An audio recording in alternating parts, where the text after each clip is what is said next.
Eh, saya lihat perda yang baru turun ini akan memberikan dampak yang signifikan.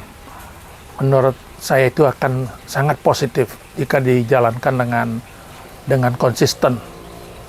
Jadi harus ada punishment yang benar-benar dijalankan jika seandainya ada pelanggaran.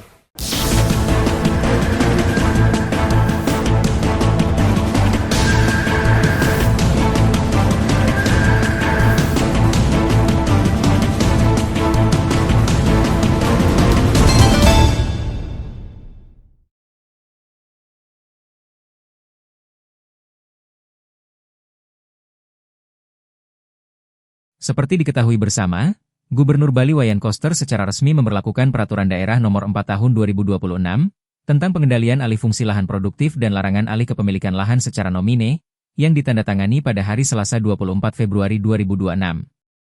Praktisi pariwisata Bagus Sudibya menyambut positif pemberlakuan perda tersebut, serta mendorong agar punishment apabila terjadi pelanggaran.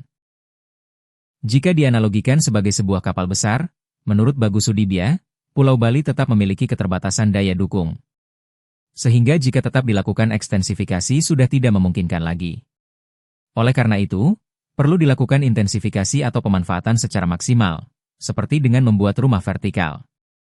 Namun demikian, budaya Bali belum sepenuhnya bisa menerima rumah vertikal yang sering dijumpai di sejumlah kota besar.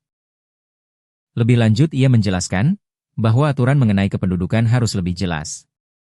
Penduduk pendatang yang tinggal di Bali harus jelas maksud dan tujuannya. Selain itu, strategi pengembangan Bali ke depan harus lebih meluas, atau tidak hanya terkonsentrasi di Bali Selatan. Para pengusaha sebaiknya diberikan insentif seperti keringanan pajak, sehingga mereka lebih tertarik untuk berinvestasi di wilayah yang belum terjamah investasi selama ini. Yang tak kalah penting untuk dilakukan adalah aksesibilitas yang lebih memadai. Di sisi lain, kualitas daripada wisatawan yang datang ke Bali mesti ditingkatkan.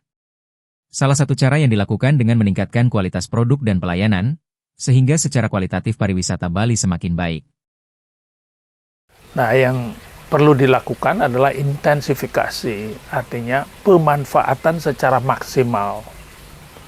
Memang kita tahu kultur budaya kita itu belum bisa menerima rumah susun seperti yang terjadi sekarang di kota-kota besar di Jawa. Nah, ini suatu hal yang memang secara kultural kita belum bisa terima. Tetapi kelihatannya solusi sudah sangat mendesak. Oleh karena apa? Oleh karena memang kelihatan sekarang terjadi kepadatan penduduk, ketidaknyamanan rumah tinggal, dan sebagainya. Oleh karenanya memang harus ada solusi. Sekarang kan pendekatannya itu bisa berbagai macam.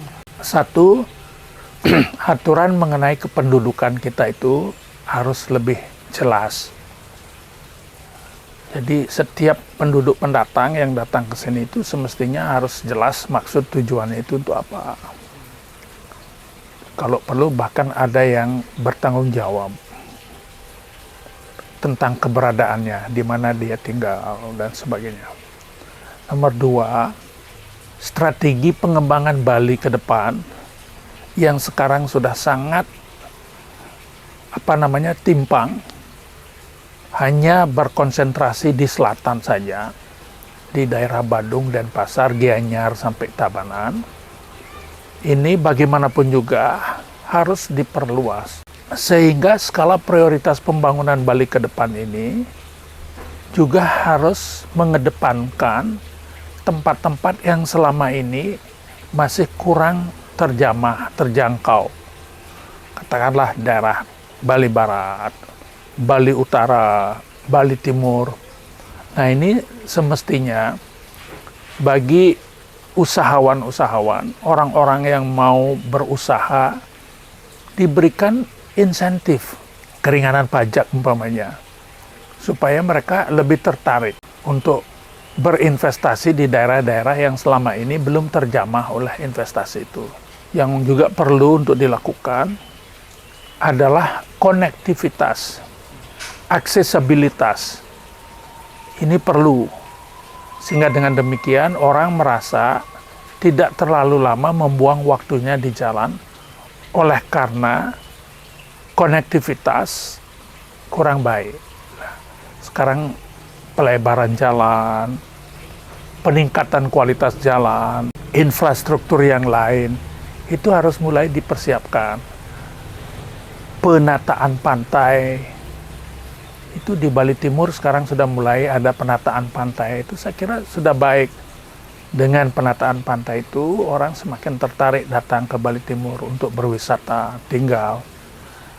Sesudah itu, yang nomor 3, maaf saya harus mengatakan, enough is enough. Jadi kalau secara kuantitatif sudah mencapai titik maksimal, kita harus meningkatkan secara kualitatif. Jadi kualitas wisatawan itu yang bisa ditingkatkan dengan cara meningkatkan kualitas produk serta pelayanan kita. Sehingga secara kualitatif kita akan semakin baik di pasar itu, di market. Kalau itu kita bisa capai, ya secara kuantitatif mungkin kita harus lebih konservatif, tetapi secara kualitatif itu kita bisa terus tingkatkan. Jadi kualitas pelayanan dan sebagainya, sehingga harga itu akan mengikuti. Tatkala di sini kualitas produk dan pelayanannya meningkat, harga pasti akan meningkat. Sehingga dengan demikian kita tidak perlu umpamanya menambah sarana kamar, tambahan ini, mungkin tidak perlu. Harus ada kepastian batas. Jadi untuk itulah rencana detail tata ruang yang disesuaikan dengan carrying capacity, daya dukung ini harus benar-benar dihitung. Sebab kalau tidak demikian nanti akan terjadi gejolak sosial.